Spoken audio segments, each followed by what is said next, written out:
Saw. It's a horror franchise about people experiencing horrific traps that oftentimes result in their demise. These traps tend to be intricate with a very specific way of escape. It's an interesting premise, and while it isn't really for me, I do respect the creativity of the films. One day, Behavior asked the question, how can we translate this idea into our game, Dead by Daylight? It was an idea that seemed near impossible given the source material of Saw, but Behavior took on the challenge and, in the end, gave us something that was pretty special. Let's talk about the pig and the overall impact that the Saw chapter had on Dead by Daylight.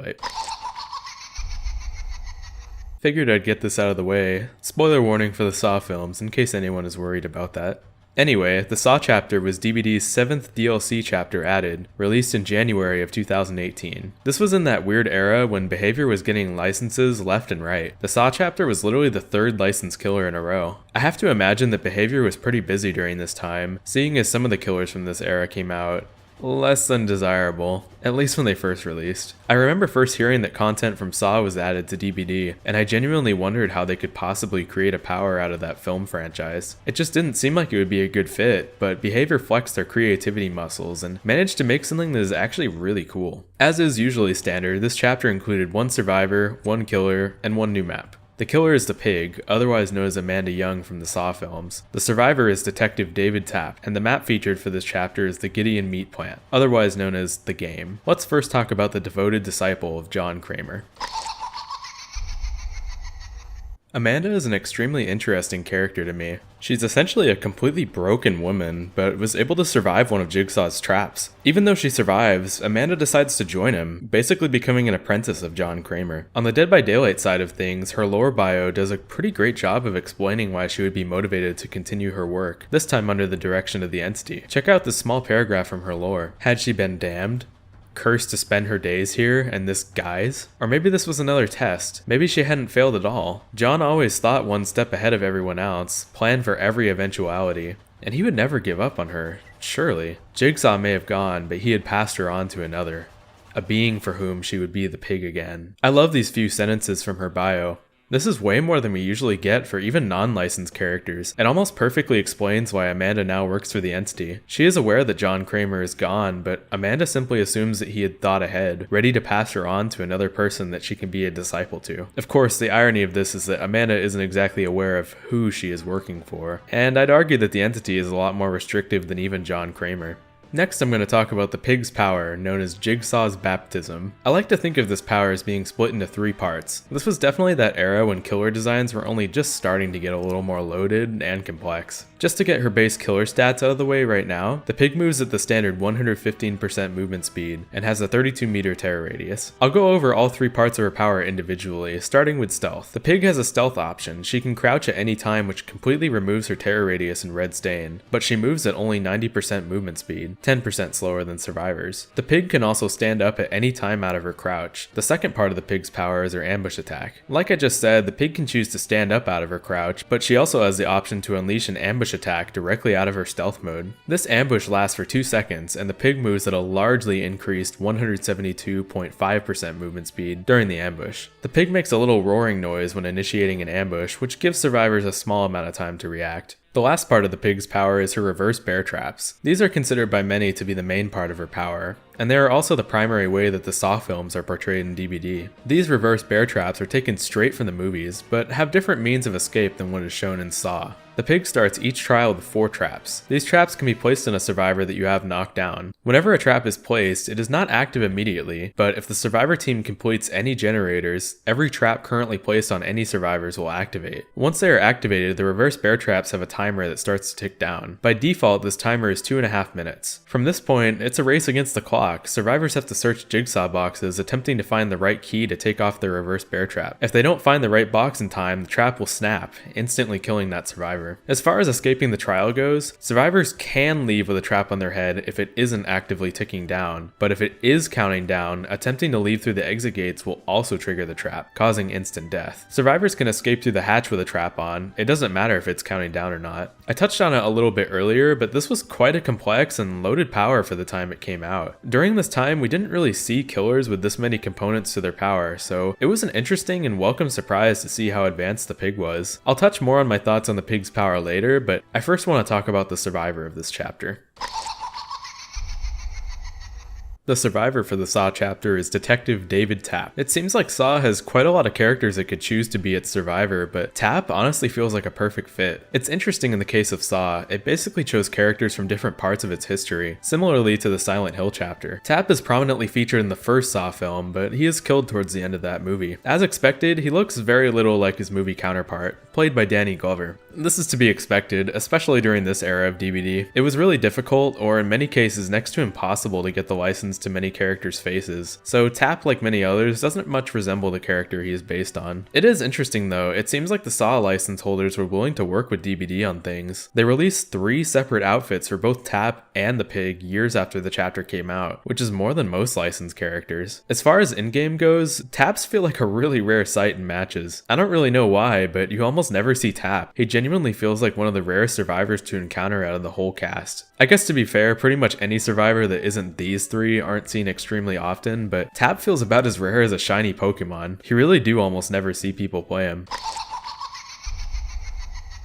I discussed how the pig's power works earlier, so this section will be dedicated to giving my thoughts on it. The pig's power has been an oddly controversial subject. One of the main reasons for this are some of the nerfs Pig has received. To put it simply, the pig has never been an overpowered killer by any means, but Behavior was worried about how her power would interact with certain parts of the game, primarily the endgame collapse. You see, reverse bear traps used to trigger when a survivor tried to leave through the exit gate, even if the timer wasn't ticking down. This created a strategy in which pig players would attempt to save their traps till the end of the game, then lock survivors in, basically like Blood Warden. Sure, the trap wasn't ticking down, but the survivors were still forced to get the trap off their head, since they literally could not escape through the exit gate without it snapping. You know, speaking of that, I wanted to bring this up. The actual animation and effects for a bear trap activating on a survivor is really tame, considering the way that a reverse bear trap works. DBD has always been weird about this. It tends to avoid using extreme levels of violence for whatever reason. Anyway, this whole bear trap endgame strategy was completely nerfed once the endgame collapse was introduced. See, there used to be a point in time where the EGC didn't even exist. Opening an exit gate had no penalty. Now this EGC system exists. Once an exit gate is open, a timer begins, lasting 2 minutes. Once this timer is up, any survivors still in the trial are forcibly sacrificed by the entity. I can sort of see where Behavior was coming from. I think they were worried that Pig's traps would be way too powerful in combination with the new EGC system. Not only would the survivors be unable to leave with the trap on their head, but they would also have a 2-minute EGC timer ticking down once an exit gate was opened. I gotta be honest, I do understand where Behavior was coming from, but I feel like there could have been some other compromise than what they went with. Pig received some other pretty random nerfs. One of these increased her terror radius a tiny bit. It basically closed off some old synergy she had with Whispers. So yeah, Pig has received quite a few random nerfs. It's pretty much become a joke in the community that Pig always gets nerfed or that Behavior hates Pig.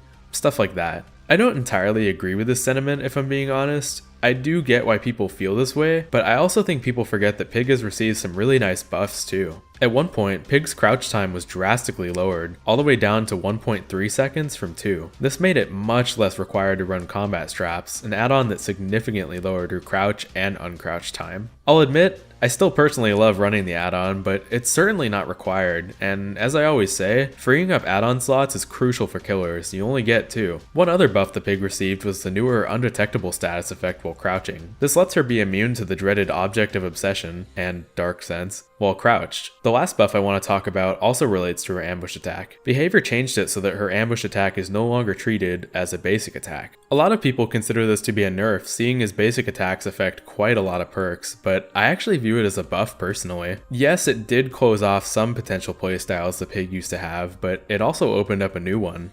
Save the best for last. Pig can use this perk a lot like the Demogorgon can. You usually want to use basic attacks on everyone but your obsession, instead using your ambush attack on them to save your stacks. It's pretty much my go-to when I play Pig. It makes her quite a menace in chase, which many people view as the weakest part of the character.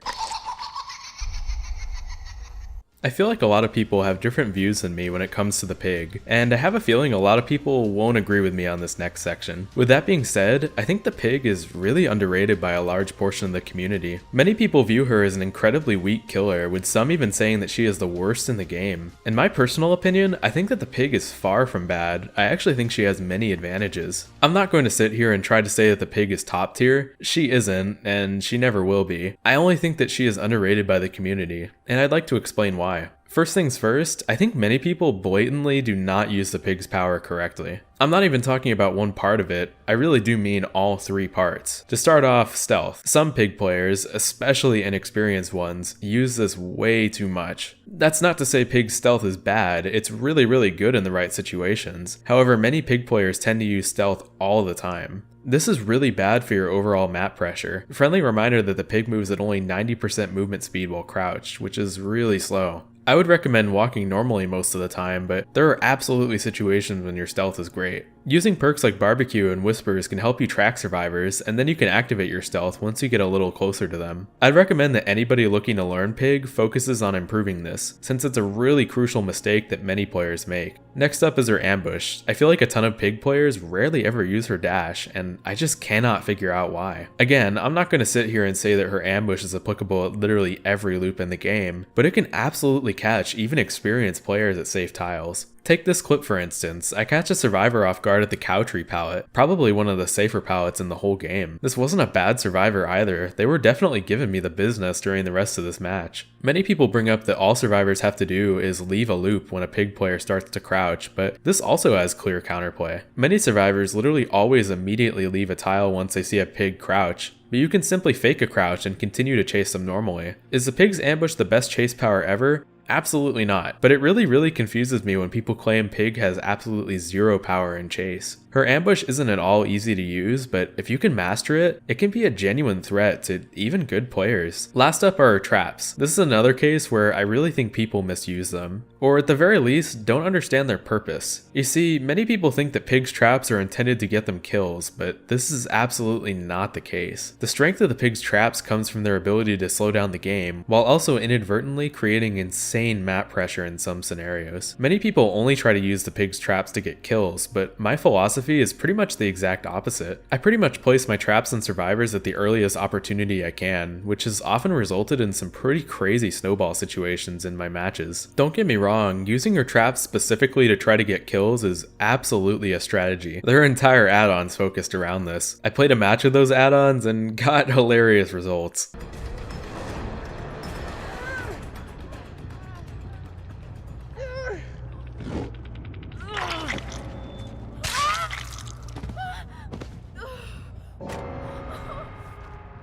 Unless you're specifically using a build dedicated to getting head pops though, I really think it isn't worth basing your whole playstyle around. The head pop strategy is very effective, but only if you fully commit to it. At the end of the day though, pig's traps do have a downside that will always exist: luck. Pig's traps are literally a game of chance. Sometimes the survivors will get all 4 of your traps off first try, while other times they might have to search all of the Jigsaw boxes. There's a degree of randomness to her that simply cannot be controlled, so I do understand why people are frustrated about this aspect of pig. As a whole, I really do think that the pig is quite underrated by a large portion of the community. She will never be a top tier, but in my opinion she has many strengths that people either aren't aware of or don't take advantage of. With that being said, I do have a couple ideas to buff the pig, because she absolutely isn't perfect. One thing I would like to see changed is her base crouch speed. 90% is really slow. I think it should absolutely be buffed up more, so it is viable to use as a means of patrolling the map. I'm not sure what the exact number should be, but even just a little bit would help a lot. The other changes I think should happen have to do with her traps. I think that the first Jigsaw box search should never be the correct one. If you get bad luck as pig, a trap can barely give you any amount of slowdown, and with this slowdown being a main part of pig's power, I really think it should be a little more in her favor. One last change I would like to happen is making rule set number 2 a base mechanic of her power. Rule set is an ultra rare add-on for pig. It makes it so that survivors can't see Jigsaw boxes until their trap is actually ticking down. This would be a nice way to buff the lethality of pig's traps while not making them overly unfair.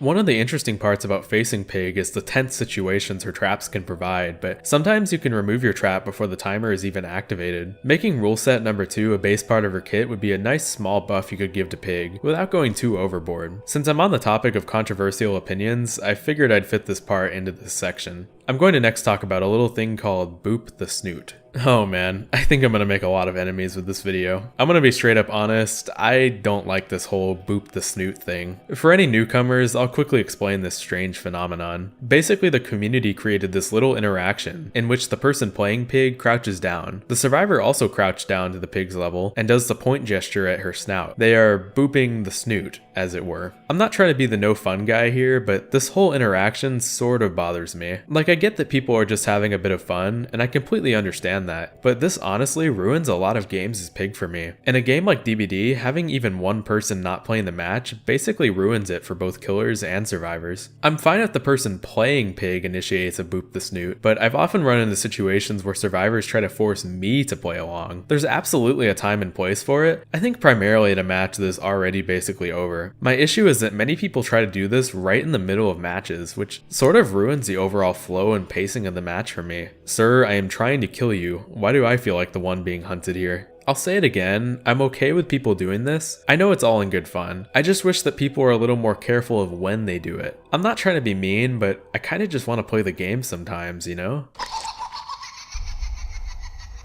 Next up is perks. As expected, there are 3 survivor and 3 killer perks. I'll start with taps. First up is tenacity. It has a simple effect of making you crawl 50% faster while downed, and also allows you to recover while crawling. I think people sleep on this perk really hard. It's actually quite good in my opinion. Being able to crawl faster alone is quite good, but being able to also recover makes it awesome. Unbreakable is still the king of anti-slugging perks, but I think that tenacity is also really good at it. I'd even recommend pairing both together. With both unbreakable and tenacity, you have the ability to crawl faster, recover while crawling, and can pick yourself up from the dying state once. Tenacity is a good one. I'm surprised people don't use it more. Next up is Detective's Hunch. This one started off pretty rough, but got so much better over time. The current version shows you the auras of generators, chests, and totems within 64 meters when a gen is completed. You see all of these auras for 10 seconds each time. The original version only lasted 5 seconds, and you actually had to be the one to complete the generator to get its effect. This was such an awesome buff. You get the effect of Detective's Hunch a maximum of 5 times a match, and its effect is quite a good one. It's pretty much the absolute best way to find totems in the whole game, and its range is so big that it alerts you to potential 3 gens as you get further in the match. If you're ever having issues dealing with hex totems, I'd recommend running this perk. It's an incredible way to stop the constant ruin and undying builds that are commonplace these days.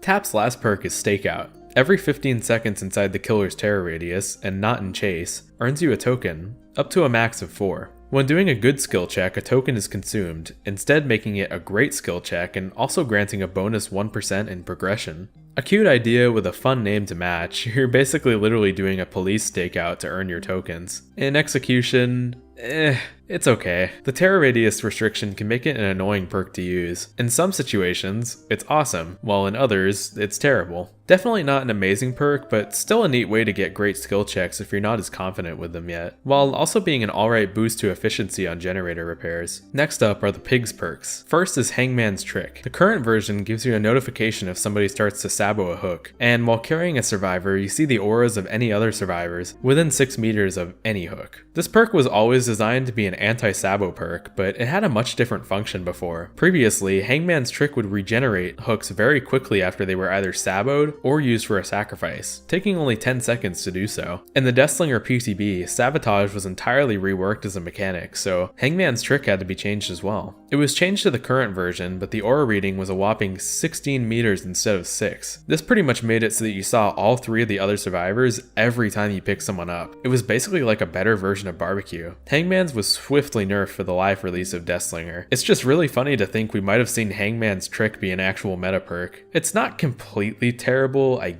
guess, but it's far outclassed by many other perks. Next up is Surveillance. It shows all regressing generators to you in a white aura, but that aura turns yellow for 16 seconds once the regression is stopped by a survivor. It also increases the noises of generator repairs by 8 meters. The current version of Surveillance is pretty amazing. It's a great way to keep tabs on all the gens in a trial. It pairs almost perfectly with Ruin, but it can also be fun to run with Surge or Oppression if you don't feel like using Ruin. The extra range on repair noises is neat, but the information gain from the aura reading is absolutely why you run it. Surveillance also used to function a lot differently. It used to be whatever this mess is. It basically only showed you up to 3 regressing generators, and its effect only lasted for 16 seconds. The old Surveillance was an absolute joke. It really might have been one of the worst killer perks in the entire game. The current version of it is so much better. It's an amazing information perk. Pig's last perk is Make Your Choice. An awesome name, and a great reference to Saw. If a survivor rescues another survivor from a hook, the rescuer is exposed for 60 seconds. But this effect only activates if the killer is further than 32 meters from the hook. Make Your Choice also has a cooldown of 60 seconds between uses. I really like this perk. It's not one I ever personally use, but I think it's really well balanced. It has a restriction of range, so thankfully the killer can't stay in close proximity and get a free insta-down. It's good on some killers, but definitely not as good on others. Definitely a fun and unique idea for a perk. I think the scales on this one are quite well balanced. I feel like my Halloween video pretty much sums up my thoughts on the Gideon meat plant. This map sucks. Yep, alongside Haddonfield, this might be one of the worst maps in the whole game. The meat plant is one of the several indoor maps in this game. People hate indoor maps, but honestly, I think it's for all the wrong reasons. The community tends to dislike indoor maps due to their tight spaces and limited sight. This aspect of them is certainly annoying, but I think the real place indoor maps fail is in their map design. Indoor maps tend to lack a lot of the generic tiles seen on most DBD maps, so they instead try to do other gimmicks. In the case of Hawkins, it's an ungodly number of pallets, but the catch is that all these pallets are terrible. In the case of Midwich, it's extremely long corridors that basically force everybody to hold W for all eternity. For the meat plant, it's an insane number of pallets that also happen to be god pallets. Oh, and its unique 2-floor system. Many people think the meat plant is killer-sided, or at least many did before it was changed recently. I'll be honest, I've literally never understood why people thought this. Even before the change, the meat plant had an absolutely insane number of god pallets. Even an average survivor could lead a killer on a really long chase, so long as they ran to the right rooms. Recently, the meat plant received a graphic update, part of the Realm Beyond project that Behavior is doing. Whenever I heard that the meat plant was getting changed, I got really excited. I thought that maybe a lot of its issues would finally be fixed. Instead, they got even worse. The meat plant is, in my opinion, one of the most survivor-sided maps in the entire game now. The graphic update added even more god pallets, with some of these blocking off entire sections of the map like choke points. Breakable walls were also added, but literally none of them benefit the killer in any way. Pretty much every single wall is placed right by a gen, so breaking one down announces your presence in the most obvious way ever. The meat plant also still has the 2-floor system, as I like to call it. The map is basically 2 different floors, with one being directly above the other. There are various staircases that allow killers and survivors to traverse each floor. You know, I'll say one thing, the placement of stairs in this map isn't nearly as bad as Midwich. There are actually a good amount of staircases placed in decently convenient locations for the most part, unlike Midwich that literally has only a couple staircases placed at each corner of the map. I'll get to you one day. Even still, sometimes you can't find stairs as both survivor and killer when you really need them. The limited sight is also still extremely annoying for both survivors and killers. Ranged killers can barely use their powers, and survivors can pretty much never see stealth killers coming. The verticality of the map can also make tracking the terror radius really hard as a survivor. It's really not even fun to play on as survivor. It has a really small amount of windows, and most chases are just running from god pallet to god pallet, insta-dropping them as you go. It lacks the tiles and jungle gems from DBD's most familiar maps, which as a result makes chasing on the map not very fun at all. As far as aesthetics go, this map is pretty great. The map already contains some neat Easter eggs and references to Saw, with the graphic update adding even more. The map is so much better to look at too. Probably one of the only good parts about this map update, besides the graphics, was the change to the top floor. The middle area of the top floor used to be really claustrophobic with limited sight. The graphic update changes this, instead making it a really open area, actually allowing ranged killers to use their powers. This was an extremely welcome change. I just wish the rest of the map's update matched this level of quality.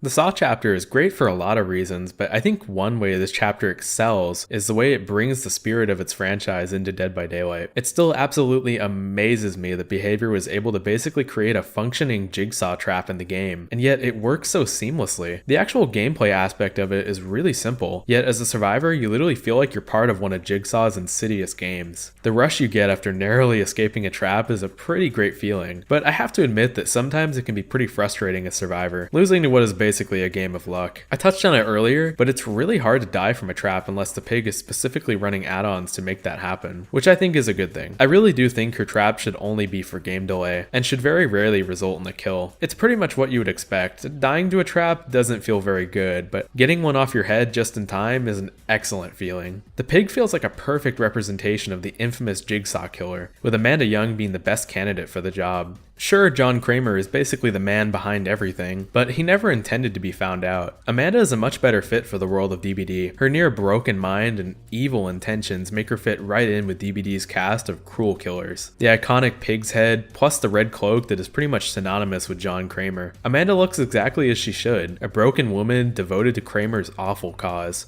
I even like her choice in weapon. A hidden blade is something both directly used in Saw, while also feeling like a fitting choice due to Amanda's tendency to ambush people in DBD. Fun fact, Amanda actually has a fully modeled head under her pig mask. You'd literally never be able to see it normally, so I honestly don't know why Behavior decided to model her head. Maybe they had planned on having an unmasked version of Amanda at some point, but ultimately decided against it. None of her 3 alternate outfits that released much later show her face either, so it's possible that it was a scrapped idea they had early on. The pig, like many of DBD's other killers, is frighteningly human in some ways. She makes a really strange, animalistic lion roar when initiating an ambush. And yet her stun sound effects sound exactly what you'd expect Amanda would.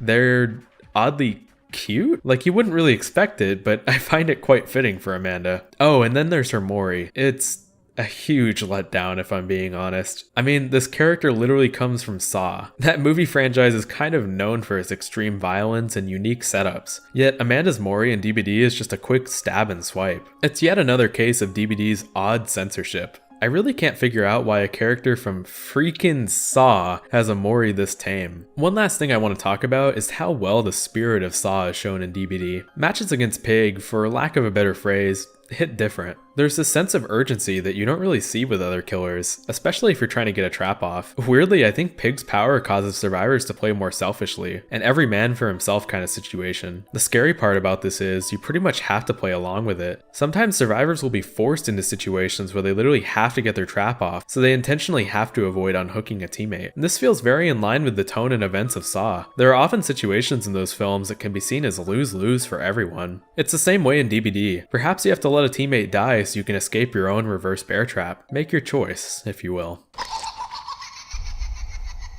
Saw was a franchise that I couldn't imagine actually working in Dead by Daylight, and yet its implementation was near perfect. You have 2 characters that are perfect candidates to reflect both roles in Saw, a good-willed survivor and a murderous killer. The pig's power somehow manages to work amazingly within the confines of Dead by Daylight's rigid structure, and the end result is a killer that manages to be really fun to verse, while also being great to play. Her traps represent the Saw films amazingly well, being a perfect adaptation of the death traps seen in those films. The other parts of the pig's power, her stealth and ambush, feel right at home with DBD's mechanics. It's the type of power that could fit on almost any killer, but feels so right to have on Amanda Young. The ambush attack is really fun to use, and even more fun to master. Altogether, she has a diverse kit, allowing her to slow down the game, be stealthy, and have an extra option while chasing. I know not everybody is going to agree with me, but I do think a lot of people underrate the pig quite a bit. She's genuinely quite solid once you've mastered the 3 parts of her power, and her versatility gives her options against a wide variety of teams. The Saw chapter also introduces some great new perks. Both survivors and killers got some fun ones from this chapter. The weakest part of the Saw chapter by far is its map.